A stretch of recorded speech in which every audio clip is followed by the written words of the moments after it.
Right before life opens a door you've been praying for, everything seems to fall apart. The silence becomes louder, the delays stretch longer, and the weight on your shoulders feels almost unbearable. It's in these moments, when nothing seems to make sense, that doubt begins to whisper its cruelest questions. Did God forget you? Did your faith fail you? But Alan Watts would tell you that life often hides its deepest lessons in discomfort. Just as the darkest hour sits right before dawn, the most challenging trials appear right before the breakthrough. Not to punish you, but to prepare you. Think of the universe as a vast river flowing with perfect intelligence. When you move with it, there is alignment and ease. But when a breakthrough approaches, the current may suddenly pull you into deeper waters. It feels chaotic, unpredictable, even frightening. Yet the chaos is not random. It's transformative. Watts believed that growth happens when the structure of who we were dissolves, making space for who we are becoming. These tests are not obstacles to your destiny. They're the shaping tools of it. They refine your faith, sharpen your trust, and stretch your spirit beyond the limits you once believed were absolute. In those moments of stretching, the ego panics. It clings to what feels familiar, even if the familiar is what's holding you back. So the divine applies pressure, not to break you, but to break what confines you. That's why the resistance intensifies right before the shift. Faith isn't needing to see the entire path. Faith is stepping into the unknown with a quiet conviction that you're being guided. Watts often said that uncertainty is not to be feared, because uncertainty is the heartbeat of possibility. Without it, the miracle you're waiting for would have no space to arrive. As everything around you feels unstable, something deeper begins to anchor within you.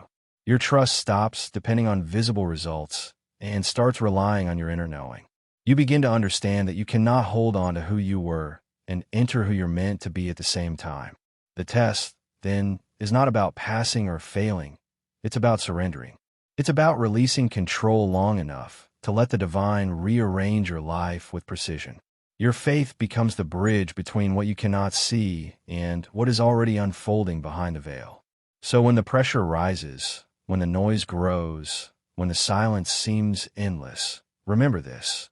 The teacher always tests the student right before advancing them. God is not withholding your breakthrough. He's deepening your capacity to receive it. And just when you feel like you've reached your limit, that's when the dawn begins to break. Because before the blessing, there is always the stretching, not to weaken your faith, but to prove it. When your life begins to shake, it is natural to assume something has gone wrong. But Alan Watts would remind you that shaking is what happens right before transformation. The seed cracks before it sprouts, the cocoon tears before the butterfly emerges, and the old identity dissolves before a new one can take form. This disruption is not a sign of abandonment. It is a sign of evolution. You are being stretched so that your capacity can match what you've asked for. And often, the blessing you're waiting to receive requires a stronger, wiser, more surrendered version of you than the one who first prayed for it. In these uncomfortable moments, the ego fights back. It clings desperately to the known, terrified of the unknown. That fear becomes louder right before the breakthrough because the ego senses its own shrinking influence. Watts taught that the ego is simply the tension between who we think we are and who we truly are. When life pulls you forward, the ego panics, not because the future is dangerous, but because the ego cannot survive expansion. So it paints the unknown as failure, loneliness, or loss, hoping you will retreat. But spiritually, the unknown is fertile ground where divine possibility grows. To navigate this space, one must cultivate awareness. Instead of reacting, you observe. Instead of clinging, you breathe. Watts believed that peace isn't the absence of chaos, but the presence of consciousness within chaos. When you bring awareness to your fear, something magical happens. The fear stops controlling you. It becomes an object you can examine, rather than a force that dictates your actions. This awareness is the very test of faith. Can you trust what you cannot yet see? Can you continue walking even when the path disappears beneath your feet? These divine tests are not random. They arrive precisely at the moment you are strong enough to handle them, even if you don't feel strong. Think of how a teacher challenges a student not to punish them, but to elevate them. If the test feels harder, it means you've reached a new level. But if you refuse the lesson, you repeat the cycle. Growth isn't forced, it's offered. And when you accept the discomfort with humility, you unlock possibilities that were once hidden from your view. That is how faith shifts from a belief into an experience. So, when everything feels uncertain, do not assume you're off your path. Uncertainty is the doorway to transformation.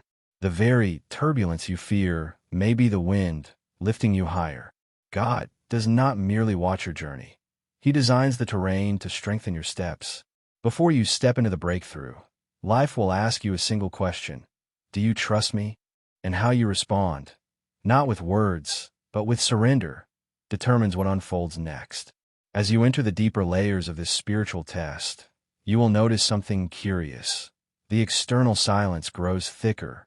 Prayers feel unanswered. Signs become scarce. In this silence, many lose heart. But what's taught that silence is not absence.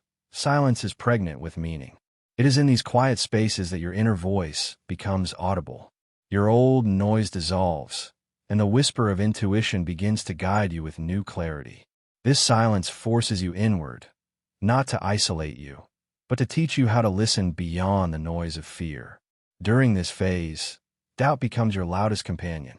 You question everything, your direction, your worth, your timing. Yet this doubt is part of the curriculum.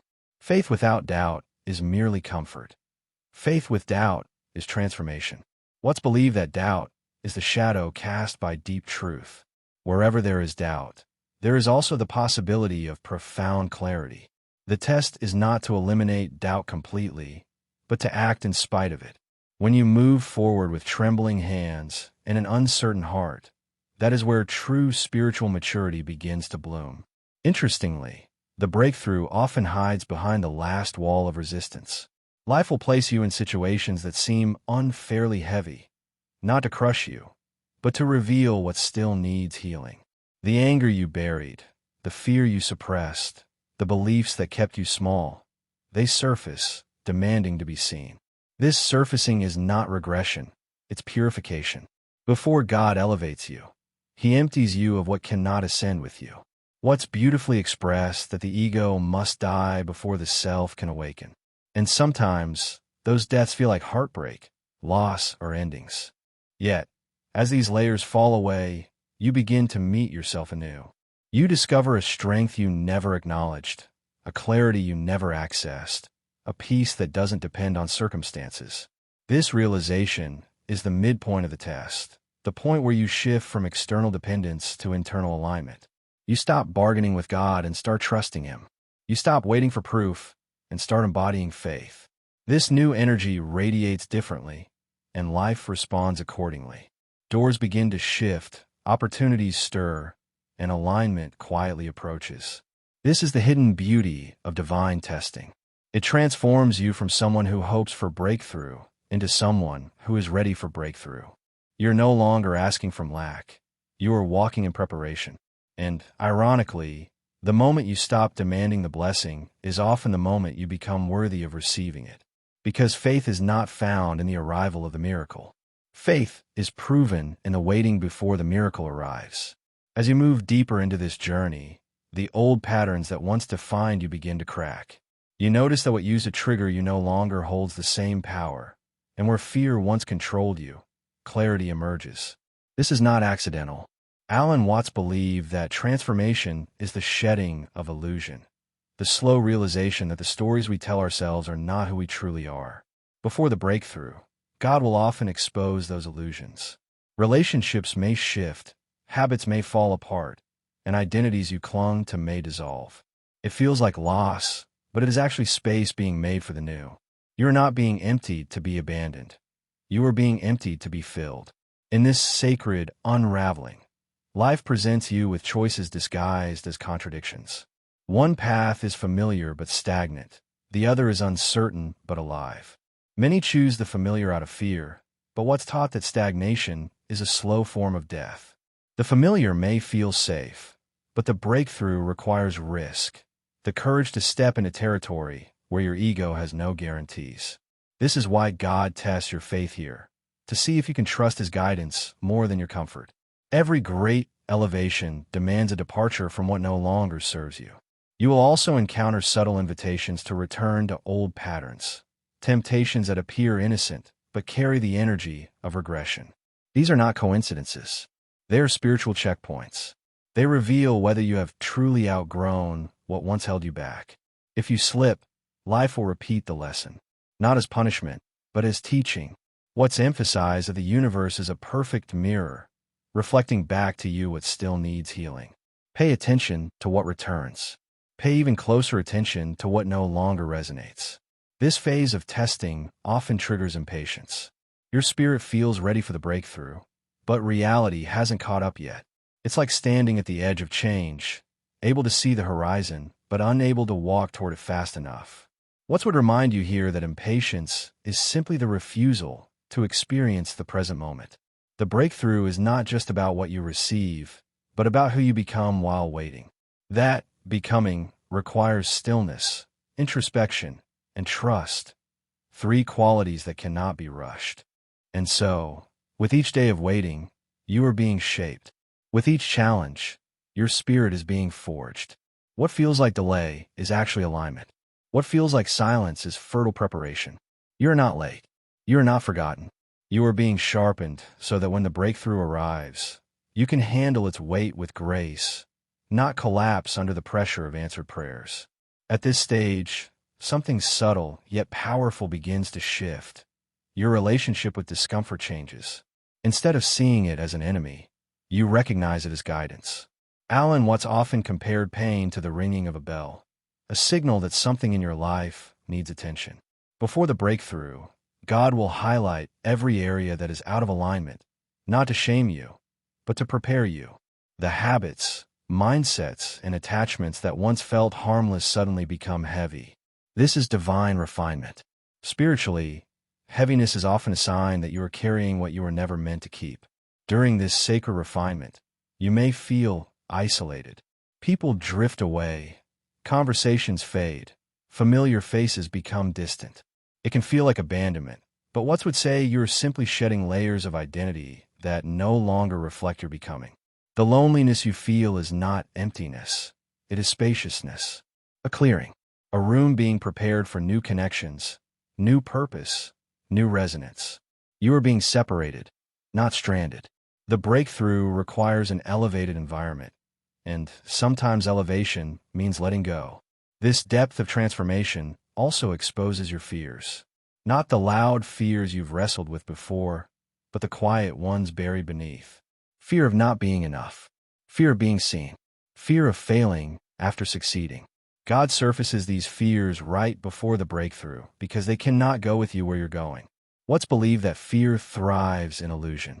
When you face your fear with awareness, it loses its grip. You realize that fear is not a wall, it is a veil. Once lifted, the path is clear. As the veil lifts, gratitude begins to emerge in unexpected places. You thank life for what once hurt you, because you now see how it shaped you. You feel grateful for doors that closed, because they redirected you. You appreciate delays, because they protected you. Watts called this the harmonious dance of opposites, where pain and purpose coexist. Breakthroughs are rarely born from ease. They are forged through friction. Gratitude turns that friction into wisdom, and wisdom is what carries you into the next level of your destiny. Slowly, without realizing it, you begin to embody faith instead of merely believing in it. Your trust stops being reactive and becomes rooted. You no longer look for constant reassurance because you feel connected to something deeper than circumstance. This is the energy of breakthrough. And just as dawn creeps in gradually before flooding the sky, your breakthrough begins as a whisper, a shift in perspective, a subtle clarity, a renewed strength. It is coming. And as you progress into this deeper stage of testing, life introduces what Alan Watts called the dance of uncertainty. Suddenly, doors that once opened easily remain closed, and opportunities you expected dissolve without explanation. To the untrained mind, this feels like rejection, but spiritually, it is redirection. God removes what cannot sustain the weight of your next level. It's not that the door was wrong, it's that you have outgrown the room behind it. Before the breakthrough, Divine intelligence will limit your options, not to trap you, but to focus you. Narrowed paths clarify direction. You are not being denied. You are being guided. In this narrowing, you begin to meet resistance within yourself. Old self-doubt resurfaces, whispering that maybe you misheard your calling. But what would teach that moments of doubt are not signs of weakness? They are signs of expansion. The container of your identity is stretching, and like any structure under expansion, it creaks before it changes form. Self-doubt is simply the echo of who you used to be, trying to discourage who you are becoming. The only battle here is between your past and your potential. And every moment you choose potential, the past loses its grip. Along this path, you will notice patterns repeat themselves more intensely. Situations you thought you healed reappear in sharper form. People who challenge your boundaries return with familiar lessons. This is not regression, it is mastery. Think of life like a spiral. You revisit the same lessons, but from a higher level of awareness each time. What's believed the universe is cyclical, not linear. Before a breakthrough, cycles tighten. Lessons intensify until you demonstrate that you have fully integrated them. Mastery is when the trigger no longer controls you, when reaction transforms into response, and when fear dissolves beneath clarity. Then, a quiet shift happens. You start to find meaning inside the discomfort. You see purpose where you once saw punishment. You realize that every delay built patience. Every struggle strengthened character. Gratitude becomes instinctive, not forced. Where others would see chaos, you see choreography. Your spiritual eyesight sharpens. What would say this is when you stop seeing yourself as separate from life's events and begin experiencing yourself as part of the divine process. You are not just enduring the lesson. You are becoming the lesson, embodied, awakened, alive. And just when the weight feels too heavy to continue, a flicker of peace emerges. Not the loud peace of answered prayers, but the quiet peace of inner trust. You start waking up with calmness instead of panic. You stop seeking constant signs because you feel guided without proof. This is the subtle birth of breakthrough energy. Faith is no longer something you speak. It is something you are. And that transformation is the exact condition required for what comes next. As this awakening deepens, you will notice an intriguing phenomenon. The external world seems to move slower while your inner world begins accelerating. This is by design. God tests your ability to hold peace while nothing appears to be happening. What's described this as the art of allowing, where you stop forcing outcomes and start partnering with the flow of existence. Your patience is not passive, it's active trust. Like a seed beneath the soil, growth is happening where no eye can see. The silence is not empty. It's sacred construction. During this phase, your intuition sharpens with extraordinary precision. Ideas arrive like whispers, nudging you toward new paths. Old desires fade without struggle, replaced by callings that feel magnetic. You may not understand why you're being pulled in certain directions, but the pull itself is the sign. Watts believed intuition is simply the voice of the deeper self, the part of you already connected to divine intelligence.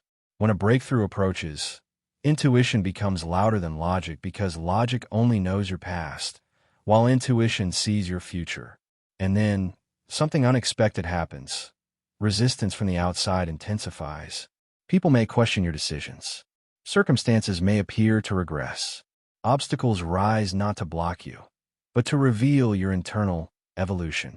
What's famously taught that external tension mirrors internal transformation. The storm grows strongest right before it breaks. If you can remain centered, grounded, and faithful in this turbulence, you demonstrate readiness for the next level of your life. Not because you won the battle, but because the battle could no longer control you. At the height of this test, you'll face the most subtle temptation of all, settling. The opportunity that looks almost right, the relationship that feels mostly aligned, the path that's safe but not true. Before the breakthrough, the universe often offers close enough versions of your desire. Why? To see if you truly trust.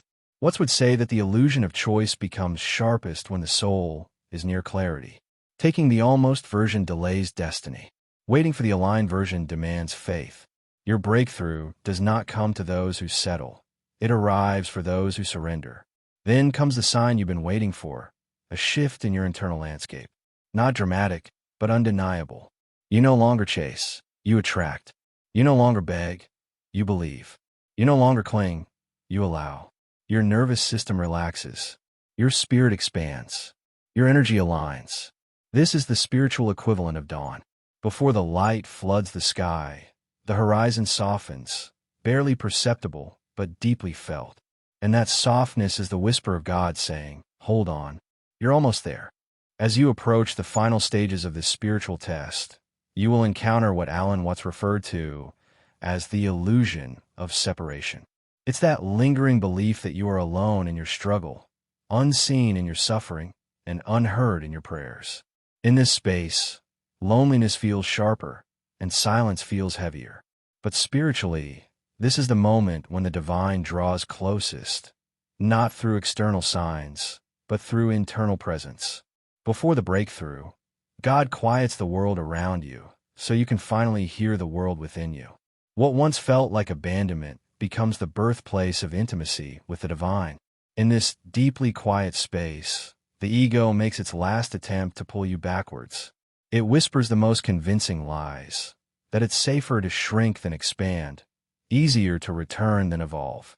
Watts warned that the ego will cling most fiercely right before it dissolves, because expansion threatens its existence. You may feel sudden waves of fear, anxiety, or nostalgia for old patterns. These are not regressions. They are confirmations. Your old identity is releasing its final grip. The soul doesn't panic at the edge of growth. Only the ego does. Then, something extraordinary happens. Your perception shifts. You begin to see patterns not as punishment, but as guidance. The people who left were part of the pruning. The delays were protection. The endings were preparation. Watts described life as a cosmic dance, each event choreographed with meaning, though we may not see the pattern until we rise above it. From this new height of awareness, you can finally see the threads connecting every moment.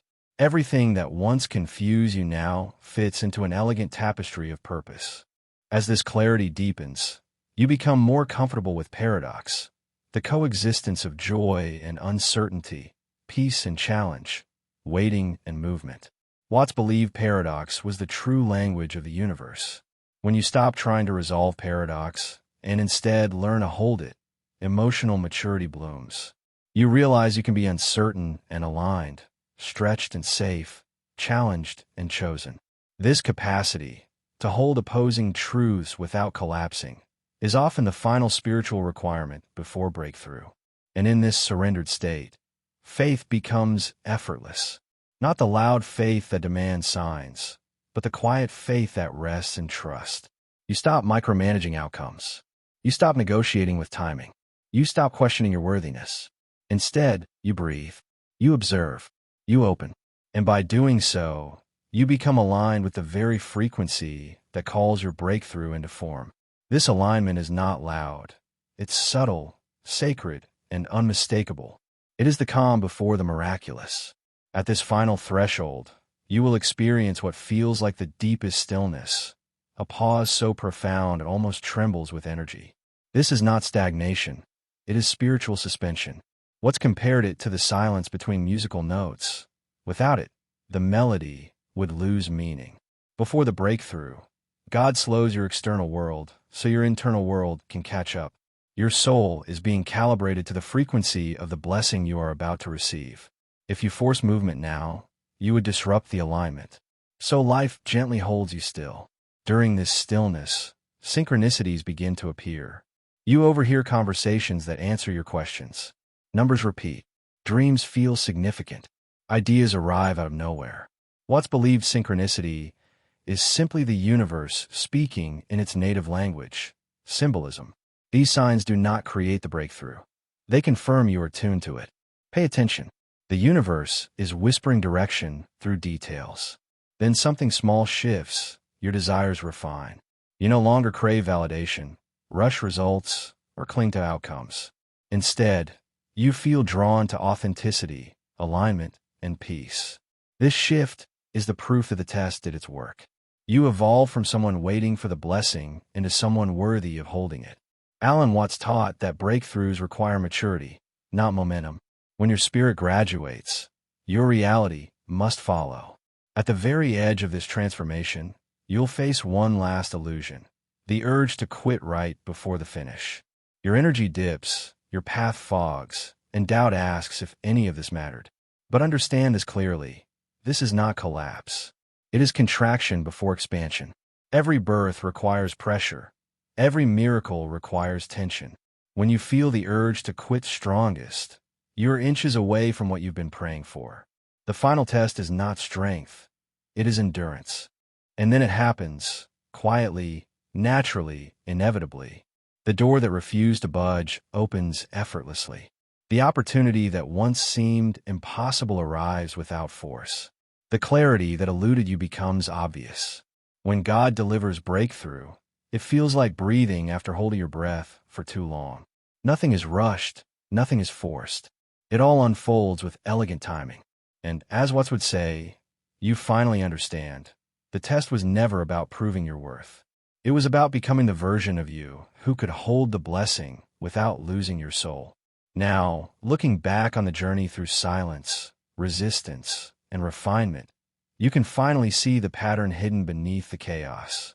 Every moment of pressure was carving depth into your character, preparing you to hold something greater than you once imagined. Alan Watts taught that nothing in nature blooms before its season, and you were no exception. The nights when you felt forgotten were actually the nights when your roots were growing strongest. The moments when everything felt like loss were really moments of sacred exchange, trading who you were for who you were meant to become. This is the quiet truth behind every breakthrough. It demands a version of you that faith alone can sculpt. And when you stand at the threshold of change, uncertainty becomes your final teacher. It asks you to trust without answers, to walk without guarantees, and to believe without proof. That is where faith becomes more than a word. It becomes your anchor. Watts would say that life is like the ocean.